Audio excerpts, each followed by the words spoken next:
I, 32F, recently lost my husband Nathan, 34M, to cancer.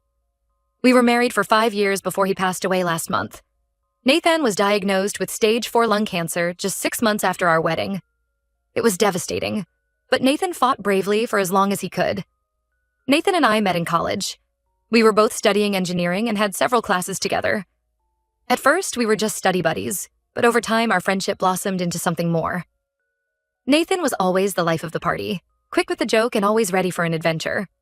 I was more reserved, but he brought out a fun-loving side of me I didn't know existed. After graduation, we both landed jobs at the same tech company. We started dating officially, and things moved quickly from there. Nathan proposed on a camping trip in the mountains, presenting me with a ring he'd designed himself. It was perfect. Our wedding was a joyous affair, full of laughter and love. Nathan's mom, Connie, 58F, cried happy tears throughout the ceremony. His dad, Edgar, 62M, gave a heartfelt toast at the reception, expressing regret for not being more present in Nathan's life and vowing to do better going forward. Some background on Nathan's family situation. His parents divorced when he was 10. The split was messy, with lots of fighting over custody and assets. Connie raised Nathan as a single parent, working 2 jobs to make ends meet. Edgar paid child support but wasn't very involved in Nathan's day-to-day life growing up. He'd take Nathan for the occasional weekend or holiday, but their relationship was strained. As an adult, Nathan made efforts to reconnect with his dad.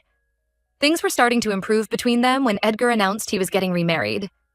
About 2 years ago, Edgar married a much younger woman named Tiffany, 36F. Nathan and I were skeptical of Tiffany from the start. She seemed to be with Edgar mainly for his money. Edgar had done well for himself financially. He owned a successful chain of auto repair shops and had smart investments in real estate. Tiffany, on the other hand, had a spotty employment history and a mountain of credit card debt when they met. She quickly moved in with Edgar and started enjoying the perks of his wealth. Tiffany made little effort to get to know Nathan or me. She would show up to family events dripping in expensive jewelry and designer clothes, clearly enjoying Edgar's wealth. She barely acknowledged Nathan's illness, never visited him in the hospital, and didn't even send a card. When Nathan was diagnosed with cancer, it felt like our world shattered. We'd been trying for a baby, excited to start our family. Instead, we found ourselves navigating a nightmare of doctor's appointments, chemo treatments, and difficult conversations about end-of-life care. Throughout Nathan's illness, Connie was our rock. She practically moved in with us, cooking meals, cleaning the house, and providing emotional support. Edgar visited when he could, but Tiffany always had an excuse not to come. She claimed hospitals made her uncomfortable. Nathan fought hard for 4.5 years. There were moments of hope. A scan showing the tumors had shrunk. A good day where he felt strong enough for a short hike. But in the end, the cancer was too aggressive. Nathan passed away peacefully at home with me and his parents by his side. I was in a fog of grief for days after Nathan died. Connie helped me make funeral arrangements, knowing I wanted to honor Nathan's wishes for a celebration of his life rather than a somber affair. We planned a service filled with Nathan's favorite music, funny stories from friends, and a slideshow of photos from throughout his life. The day of the funeral arrived. The chapel was packed with people whose lives Nathan had touched. Edgar and Tiffany arrived late, causing a small disruption as they made their way to the front row. I noticed Tiffany was wearing a low-cut dress that seemed inappropriate for a funeral. She spent most of the service on her phone, looking bored. After the ceremony, we held a reception at our house. I was exhausted from greeting guests and receiving condolences. I excused myself to go upstairs and freshen up. As I approached our bedroom, I heard noises inside. I peeked in and saw Tiffany rifling through Nathan's belongings. Before I could confront her, she grabbed his wallet and shoved it in her purse. I was stunned and didn't know how to react, so I quietly walked away. I was in shock. How could someone be so callous as to steal from their dead stepson at his own funeral? I wanted to scream at Tiffany, to expose her for the gold digger she was. But a small, vengeful part of me also wanted to see how far she would take this. I decided not to confront Tiffany or tell Edgar. Right away. Instead, I called the credit card companies and asked them to send me statements, but keep the cards active. I told them I was the executor of Nathan's estate and needed to track any posthumous charges for legal reasons. They agreed to send me detailed reports. Over the next 2 weeks, I threw myself into thank you notes and other post-funeral tasks. It was a welcome distraction from my grief, but I also kept a close eye on the credit card statements as they came in. Tiffany wasted no time in taking advantage of her theft. She started small, a $500 spa day, a $1,000 shopping spree at a high-end department store. But her purchases quickly escalated. First-class flights to Vegas, a $5,000 a night suite at a luxury hotel, thousands spent at exclusive nightclubs and restaurants. In total, she racked up over $50,000 in charges in just 14 days. I was sickened by Tiffany's behavior, but also felt a grim satisfaction in knowing I had proof of her true nature. Yesterday, I finally decided it was time to tell Edgar everything. I invited him over, sat him down, and calmly explained what I'd witnessed at the funeral. Then I showed him the credit card statements proving it was Tiffany making the charges. Edgar was livid. His face turned red and his hands shook as he looked at the evidence. He immediately called Tiffany and told her to come to my house right away. When she arrived 30 minutes later, she seemed annoyed at being summoned. Her attitude changed quickly when Edgar confronted her about stealing Nathan's wallet and going on a spending spree. Tiffany tried to deny it at first, claiming she'd never touched Nathan's wallet, but the evidence was clear. She then tried to justify it by saying she deserved nice things for putting up with Nathan's illness and death. She said Edgar never bought her gifts or took her on trips like that. Edgar lost it and kicked her out of the house on the spot. He said he's filing for divorce and will press charges for credit card fraud. I feel somewhat vindicated that Tiffany's true colors were exposed, but a small part of me wonders if I should have spoken up sooner instead of letting her dig herself into a deeper hole. My mom says I was wrong to set a trap for Tiffany, even if she is a horrible person. She thinks I should have just canceled the cards immediately and told Edgar what happened. So Reddit Aida for letting my gold-digging stepmother-in-law steal my dead husband's credit cards just so I could catch her red-handed? Update 1. It's been about a week since everything went down with Tiffany. A lot has happened, so I wanted to give an update. First, Edgar did follow through on filing for divorce. He hired a high-powered lawyer and is going after Tiffany for fraud. The lawyer said there's a good chance she'll face criminal charges too. Edgar is devastated and feels like a fool for falling for Tiffany's act. He came over to my house and broke down crying, apologizing for bringing her into our lives and not seeing her true nature sooner. Edgar shared some details about his relationship with Tiffany that shed more light on the situation. They met at a charity golf tournament where Tiffany was working as a cocktail waitress. Edgar said he was lonely and flattered by the attention from a beautiful younger woman. Tiffany quickly moved in with him, claiming she was having problems with her roommate.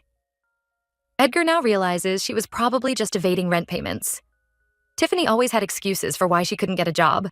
She was going back to school, but never enrolled. She was starting a business, that never materialized.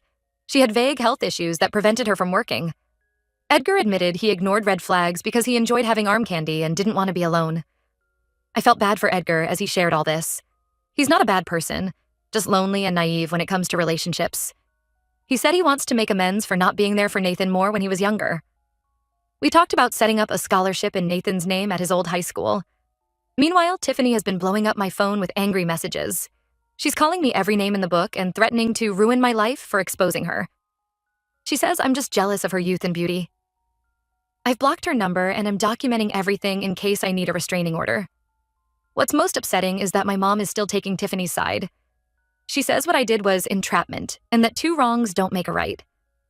We got into a huge argument where she accused me of being vindictive and unchristian. I tried explaining that I didn't force Tiffany to steal or spend money. I just didn't stop her right away. But my mom won't budge. My mom has always been judgmental and prone to taking the moral high ground. When I was a teenager, she grounded me for a month because I didn't tattle on a friend who was cheating on a test. She said my silence made me complicit in the cheating. I feel like this situation is bringing up old resentments between us.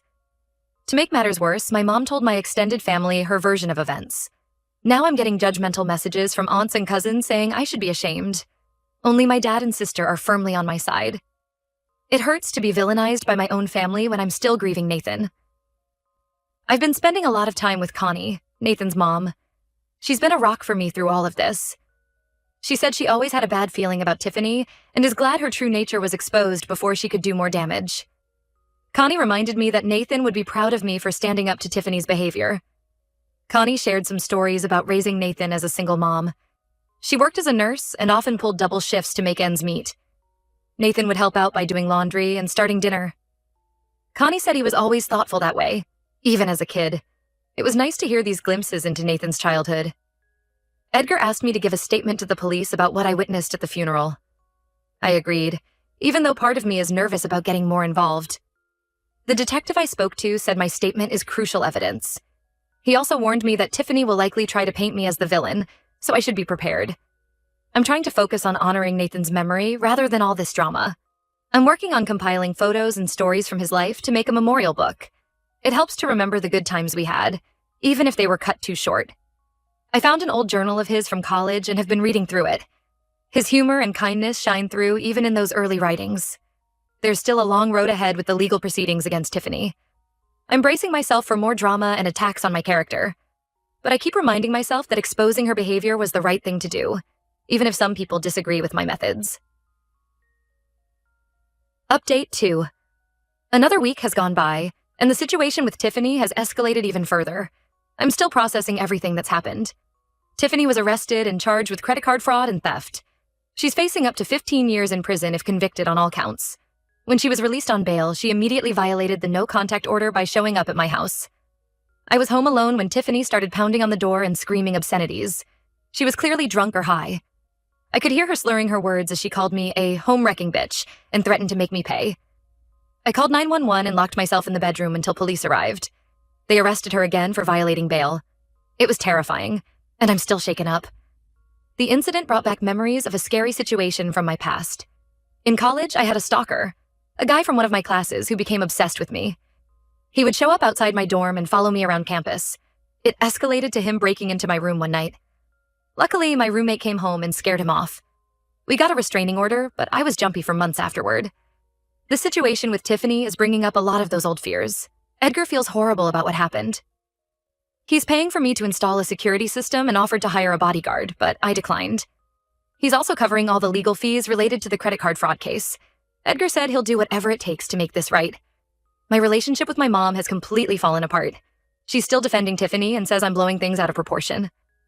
When I told her about Tiffany showing up at my house, my mom said I was probably exaggerating to get sympathy. She thinks I should drop the charges and let Tiffany off with a warning. I've decided to go no contact with her for now. It hurts, but I can't deal with her victim blaming on top of everything else. I've been having nightmares about Tiffany breaking into my house. I wake up in a cold sweat, heart racing. I'm jumpy during the day too, startling at small noises. My doctor prescribed some anti-anxiety medication to help take the edge off. I'm also looking into self-defense classes to feel more empowered. On a more positive note, I've grown closer with Nathan's friends from college. They've been checking in on me regularly and sharing funny stories about Nathan that I'd never heard before. It helps to laugh and remember the good times. His best friend Mike told me about a spring break trip where Nathan got chased by a flock of seagulls after accidentally spilling a bucket of chum on himself. It was nice to smile at the mental image. I'm trying to stay strong, but some days are really hard. I miss Nathan terribly. I keep expecting him to walk through the door or call to check in. The house feels so empty without him, but I know he'd want me to keep living and not let Tiffany's actions consume me. I've been thinking about the future and what I want my life to look like moving forward. Nathan and I had so many plans: traveling, starting a family, building our dream home. It's hard to imagine doing those things without him, but I'm trying to find new goals to work towards. I'm considering going back to school for a master's degree. Nathan always encouraged me to further my education. For now, I'm taking things one day at a time. I'm grateful for the support of Connie, Edgar, and Nathan's friends. They've been a lifeline during this difficult time. I just hope the legal proceedings wrap up quickly so I can start to move on and heal. Update 3. It's been a month since my last update. Tiffany's trial started last week, and I had to testify about what I saw at the funeral. It was nerve-wracking being on the stand, but I'm glad I was able to tell the truth. Tiffany's lawyer tried to paint me as a bitter, jealous woman out for revenge. He brought up the fact that Nathan and I had been trying for a baby before his diagnosis, implying that I resented Tiffany for being younger and still able to have children. It was a low blow that made me furious, but I managed to keep my cool and stick to the facts. The prosecutor did a good job of establishing the timeline of events and showing Tiffany's pattern of deception. They brought in witnesses from the hotel and nightclubs in Vegas who confirmed seeing Tiffany there, flashing cash and bragging about her rich husband. One of the most damning pieces of evidence was a text Tiffany had sent to a friend the day after the funeral. It said, "Nathan Pott, the old man's brat kicked the bucket and I scored his credit cards. Time to live it up." It made me sick to my Segurac hearing those words read aloud in court. The jury deliberated for less than 2 hours before finding Tiffany guilty on all charges. She'll be sentenced next month, but the prosecutor thinks she'll get at least 10 years. Tiffany broke down sobbing when the verdict was read. Part of me felt a tiny bit sorry for her. but mostly I just felt relief that justice was served. Edgar has been incredibly supportive throughout the trial. He testified against Tiffany and made it clear that her actions were hers alone. The divorce is moving forward, and Edgar's lawyer thinks he'll be able to avoid paying her any alimony due to her criminal conduct. I'm still not speaking to my mom. She sent me a long email doubling down on her stance that I'm equally to blame for what happened. She said I should have turned the other cheek and shown Christian forgiveness to Tiffany. I don't have the energy to argue with her anymore. My dad has been great, though, and even flew out to support me during the trial. I'm slowly starting to heal and move forward. I joined a grief support group for young widows and widowers. It helps to talk to others who understand what I'm going through. Many of them have shared similar stories of family conflicts in the aftermath of losing a spouse. It's comforting to know I'm not alone in these struggles. I'm also thinking about volunteering at the hospital where Nathan was treated. I want to find a way to honor his memory and help others going through similar struggles. Nathan always talked about how much the volunteers meant to him during his long hospital stays. They brought moments of brightness to some really dark days. Edgar and I have been working on setting up that scholarship in Nathan's name at his old high school. We decided it will go to a student pursuing engineering, since that's what Nathan was passionate about. It feels good to create something positive out of this whole mess. Connie has been encouraging me to take a trip, to get away for a while and clear my head. She offered to come with me if I don't want to travel alone. I'm considering it, maybe a beach vacation somewhere warm and peaceful. Nathan and I had always talked about visiting Hawaii. Maybe I'll scatter some of his ashes there. For now, I'm taking things day by day. Some mornings it's still hard to get out of bed. The grief comes in waves, hitting me when I least expect it. But I'm trying to be patient with myself and remember that healing isn't linear. I know there will likely be more challenges ahead as Tiffany's sentencing approaches. But I feel stronger now, more capable of handling whatever comes my way. Nathan always said I was the strongest person he knew. I'm trying my best to live up to that.